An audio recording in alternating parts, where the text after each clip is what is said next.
to Business Talks with the Rebel Entrepreneur. Let's cut the BS for a sec. No matter how successful you think you are, there is always more to learn about being in business. This podcast is about pushing through adversity, challenging the status quo, and learning what you don't know from kick-ass entrepreneurs who've been there, done that. Let's do this. Hello, everyone, and welcome to another episode of Business Talks with the Rebel Entrepreneur. I'm Diana Noble, aka the Rebel Entrepreneur. Actually, serial entrepreneur is what I like to call myself because of the various things that I do. And I am so honored today that I have this wonderful guest in front of me, Richard Blank, and he is the CEO of Costa Rica's call center. Now, I was just in Costa Rica about a month ago, and I'm going to tell you, Richard, I kind of wish I was again because it's about -40 outside where I am right now. And so I'm really happy to be here with you. Richard, how are you doing today? I'm doing great. And as you know, since you've been in Costa Rica, we say Pura Vida. It is a pure life day today. Yeah, absolutely. Pura Vida. Yes. You know, it's funny that when I first landed in Costa Rica and we were getting Denny's at, I want to say it was 1:30 in the morning. The waiter that was serving us actually told us that. He's like, here's a couple of key phrases that you need to learn, Pura Vida. And so that's really great. I did hear that all around. So Richard, why don't you tell us a little bit about yourself? Let's go back to the beginning. I mean, you've been the CEO of your own call center since 2008, if I'm not mistaken. That is correct. In fact, February 6th, we'll be celebrating our 16th year. And I can't thank you enough for having me as a guest on your podcast. I love the work that you do. What brought me here to Costa Rica? Well, 1 in a million opportunities come 1 in a million times. And when I was 27 years old, a very good friend of mine who owned a call center here asked for me to come down for just a couple months to teach English. Well, those couple months turned into 4 years working with him, but it really didn't happen there. There is a precursor to that.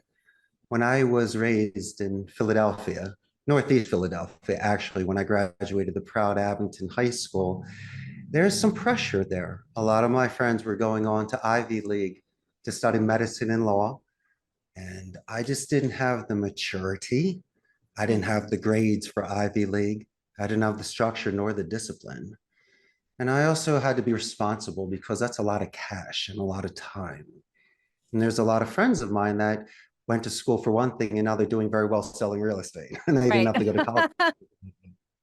And so a lot of them were film majors. But, for me, I had to be true to myself. So towards the end of high school, my Spanish teacher said, listen, you gravitated in my class.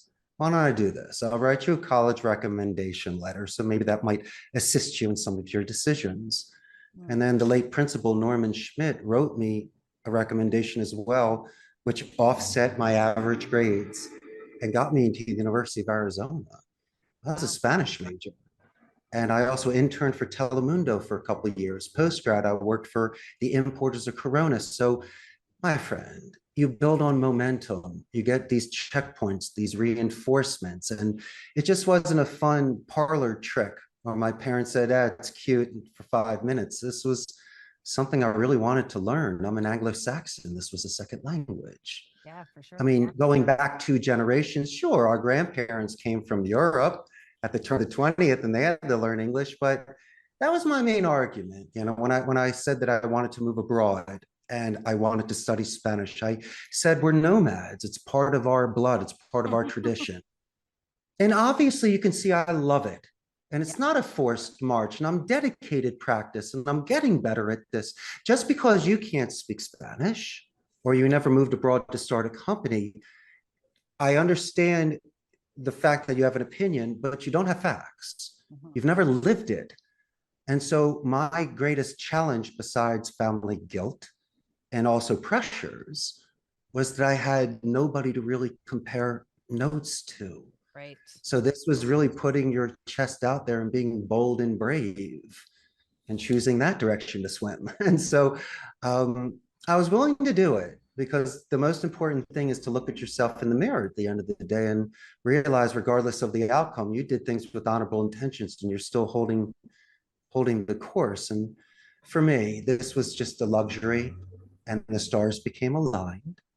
And when I learned the call center business, I didn't see it C-level. I actually learned it from the inside out. And I learned all the different departments, but I did learn the biggest lesson of all. And this is why I'm a successful business owner today. When you extend empathy to people, what happens is you give them their dignity. And that's how I was raised. And fortunately for me, it's something that I was able to do this sort of culture here and mix the two. And it seemed to have filtered out the right people to come and stay here that wanted to be part of this culture and environment. Yeah, I really admire that, taking that risk, because entrepreneurship in itself is a risk, right? Let alone traveling across the world to do it in some place that is semi-foreign to you. I want to just step back for a second. And one thing that you mentioned was about your, having that encouragement from your mentors in high school, right? Your teacher, your Yes. principal. And I can relate to that. Very similar story, actually. I was a bit of a rebel, hence rebel entrepreneur. But I was a bit of a rebel in my high school as well. And, I really do feel like the school system does set young folks up for failure in a sense, because you're expected to figure out what you want to do for the rest of your life before your brain is even fully developed. And so That's for me, though, it was similar in the fact that I had a couple of English teachers who recognized that, hey, this girl is a pretty good writer. This girl can, punctuate and spell. And let's face it, that is kind of a dying knowledge these days with technology. Now, I mean, we're going back to 20 years here, but anyways, it really was that encouragement on my side of things that had me going into school for journalism and pursuing that as a passion. And those skills are transferable. And for you, I mean, you probably had no idea that when you were doing school for Spanish, that you would end up in a place like Costa Rica speaking Spanish on a daily basis. Like, how cool is that, that just naturally led there for you? You asked me some excellent questions. If you don't mind, I wouldn't mind going back to 1987 and 88. This is the way that I was thinking then. The worst thing ever when I was watching the Under Pressure video from Freddie Mercury, I saw people getting squeezed into subway trains and thousands of people in suits walking down concrete sidewalks. And as Pink Floyd would say, a brick in the wall. And that scared me to death. And I realized that could I get a job and could I produce? Of course. I know that I could be part of this system, but it's invisible walls. And I think in time, it just, sucks the life out of you and you become a fading flower. You're not even a painting anymore. Mm-hmm. I just realized this, that if I could speak Spanish and it was something that I enjoyed, I might be marketable. Mm-hmm. There was 50 of my friends that were the coolest cats in town, but no one could speak Spanish. And so I could translate for a doctor, read a contract, get us out of the cave and off the plane. And for some crazy reason, it was easy for me when mathematics, science, and history were easy for others. Right. In Philadelphia, you have Cubans, Puerto Ricans, you have Colombians, you have all different types of Spanish speakers. And so when I would leave school, I got a chance to speak it at the store, at the restaurant, or just around the way. Nice. And so that adds up. Mm-hmm. So there's another half an hour to 3 hours a day that you're having fun conversations. And so for me, I was able to get that extra boost, like in the gym, and a couple extra reps of thought. When someone learns a second language or they dedicate themselves to a craft, Mm-hmm. a colleague, somebody that understands it, realizes the dedication, the fidelity. And so when I would speak Spanish, they would love it. And a certain positive reaction from them would be, a little bit more, coffee in the mug or better table in the restaurant, or just that positive escalation to their supervisor and how amazing this person was, because I picked them up a little bit. So I saw the magic dust of it, and I decided to invest my life into it. And yes, you are correct. Look where it took me.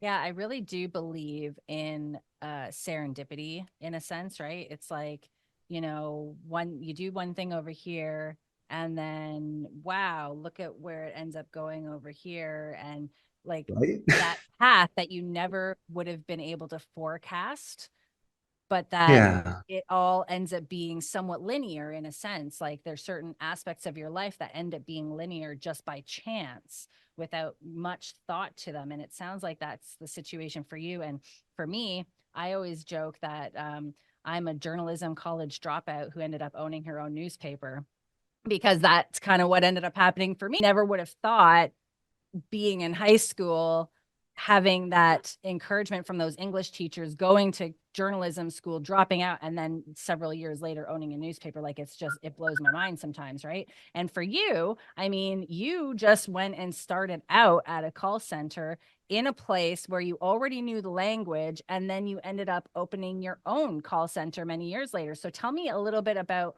that motivation and like that journey. What was the foundation of that? Well, I was getting older. I was in my mid 30s.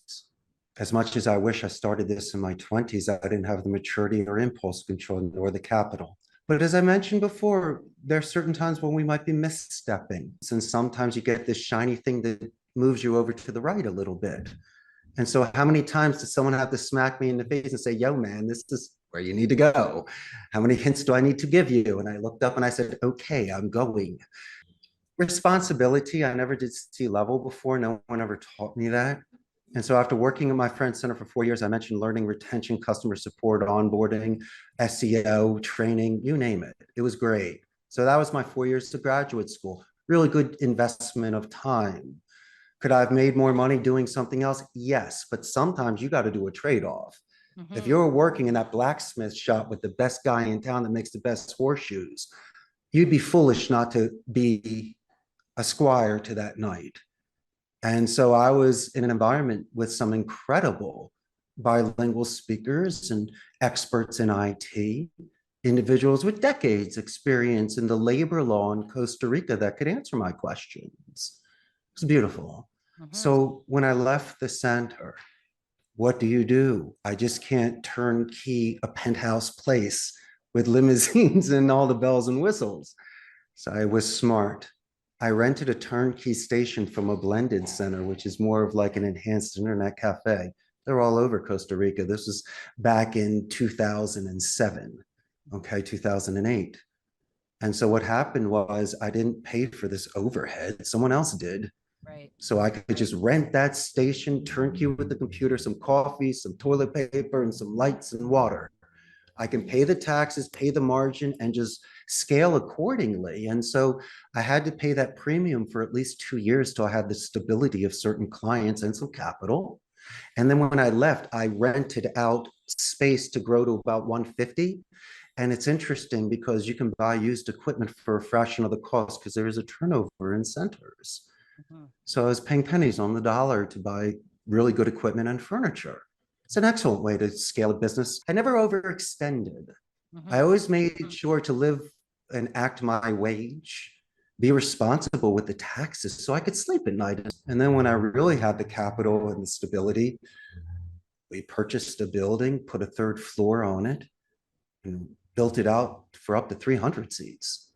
And slow and steady, like the tortoise to the hare, you can avoid any sort of rabbit holes. You can plan ahead. If something happens, you can find that sort of stability to be able to make the most rational and educated decisions. And I also believe in delegating responsibilities Mm-hmm. because if you can find the right people for certain departments, or little by little, you give them additional responsibilities to build their confidence and see where it's the right place for them. I love having lieutenants and colonels here. And when people come to me with suggestions and ideas, and you put your ego aside, if you want to be that sort of boss that everyone's afraid of, and you're smoking your cigar and licking your thumb and counting your hundies, that's great. But in my world, someone can quit today and be hired at Amazon tomorrow. So they have the leverage. I've also learned one thing too, that there might be things that can affect them outside the office, my friend, and they bring it into the office. And so I try to give people benefits of the doubt or decompress some sort of things and maybe throw them on a pinball machine or a Pac-Man to get them to chill out for a couple minutes. And these are human beings. And in my industry, you're talking about 160 hours dedicated a week of ripping phone. And so you got to respect the soldier. And I decided to have a certain environment that treated people a little bit differently than the way that maybe you and I were treated at one of our jobs when some supervisor named Billy is screaming at you to make more phone calls or hamburgers or something. And That I sounds just like a never want, personal story. let's not go there. Make more phone calls, Richard. Do you truly believe in that leader isn't only a title? You know, there's those that are leaders by the nature of what their title is, but that don't exemplify leadership whatsoever. And then there's true leaders like you who are exemplifying leadership every single day, who are adding in that human element, and you know, who are making things more than just about themselves. It's walking with your team, not ahead of your team, right? And it's being there with them as much as you can, because you're all working towards a greater goal, which it sounds like is not just the bottom line, but also like personal satisfaction and like being happy and enjoying your life and what you're doing, right? Because like, isn't that what it's all about at the end of the day? It is. Mm-hmm. I believe in synergy. Mm. I'm a very spiritual individual. I'm very humble for how far I've come. And so I know when stars are aligned. And just like that Chuck E. Cheese story, if no one shows up, you have no friends, no matter how much you pretend like you do. And I know that the market speaks. And so every day that my crew shows up is another day that's letting me know I'm doing the right thing. The letters of a CEO. It's very interesting. When you get to a certain position that you wanted to get to, it's nice, it's exciting, you feel accomplished, but it's not as sweet as you think it is in regards to that title, because as you say, it's just letters. Mm-hmm. And there's a lot of CEOs out there. So it's almost like when a king is telling Beethoven or Mozart, hey, I'm a king. Well, I'm really a one in a million. And so you can look at it differently. If anyone follows tarot cards, I'm a fool card. I believe in smelling roses and walking off of cliffs with the sun on my back because I believe life is a gift. And every day is really incredible. And how I got here because I kept connecting and anchoring my stages of life. And if you think everything is a perfect 10 and you bat 1,000, you're sadly mistaken. Mm-hmm. Really, what it's about is moving forward. You do have gravity in this world. You get muscles if you lift weights, and you move forward if you persevere. Mm-hmm. And it's really not about telling the naysayers I was correct and you were wrong. Who cares about that I'm either? not caring about the naysayers. Yeah. What Screw the difference does that naysayers. make? You really have to be true to your art, Mm-hmm. right? And always find ways to pay forward compliments to people or learn to smile. I also believe in, though it's more difficult, but I have this discipline. I think people should work out more and they should have better diets so they can physiologically feel better. Because once they have that, they can expand on others. I believe in downtime. You should put the phone away so you can decompress stimulation, allow image streaming, your mind to wander. Like when you take a long shower or long walk or plane ride or something, you sometimes can separate big piles to small piles and figure out priority and shave fat. And if someone is given the luxury of time and you can sleep on it, so you can write a draft and not send it, you can run it over in your head a couple times, chances are the following day you'll excuse yourself for overextending and atone, realizing the priority, and it only solidifies the relationship and makes it stronger. Because I always judge character during chaos. And I think that's when the true person comes out. Yeah. All right. Well, this is all really great, Richard. And I want to just have you leave the audience with maybe one more tidbit, if you could. What advice would you give to entrepreneurs who are considering taking the road less traveled? Wonderful question. I can't wait to share this. It's not to be hard on yourself. It's true. I mean, you are deciding to get into the ring and do this.